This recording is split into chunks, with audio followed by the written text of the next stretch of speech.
So a quick review on the Cloud our RO system. As you guys can see, I use a little pan.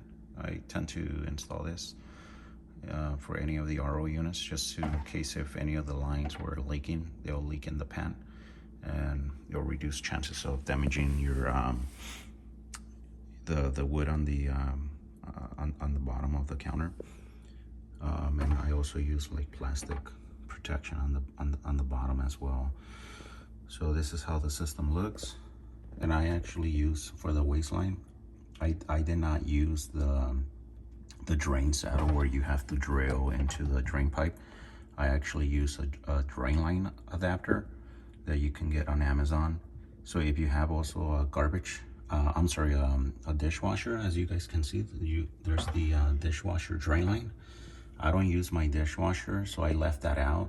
So when you get the drain line adapter, it actually looks like a Y. So one line will be for your RO and the other line will be for your dishwasher.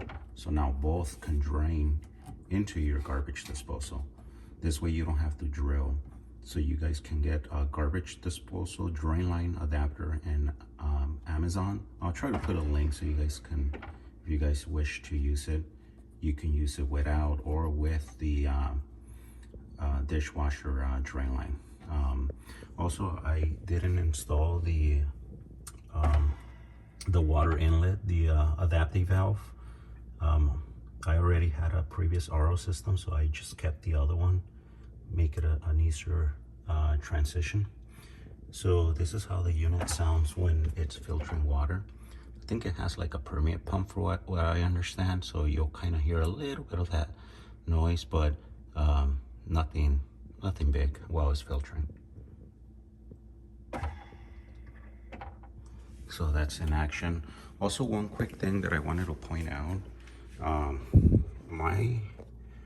the hole that's on my countertop, it was just slightly too big, maybe like 1/16 of an inch, a little bit too big for this faucet. So as you can see, this where the faucet sits, this seal, I was able to see a little bit of light on the bottom. So because I had a previous faucet installed, I had to use this little gasket seal that was on my previous faucet and then just sit this faucet on top of it to kind of help it protect from water going through the counter and then making its way down. I kind of did test it. I splashed water in it and it seems like it helped out. So that's just something to think about, that the seal or this little cap that the faucet comes with, if your hole's a little bit too big, you may find yourself where you may have to encounter probably getting a seal from another faucet. Same thing on the bottom. That's that little plastic cap seal that you have to put on the bottom.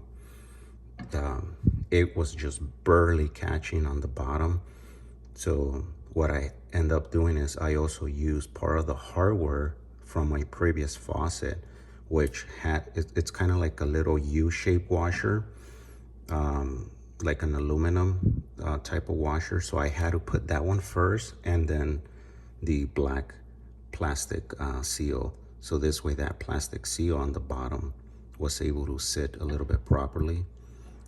So I'm just kind of giving some feedback of some little details that I kind of had to maneuver to make this faucet work. I could have left the old faucet, but I just wanted to install the new one. And that's how the system looks.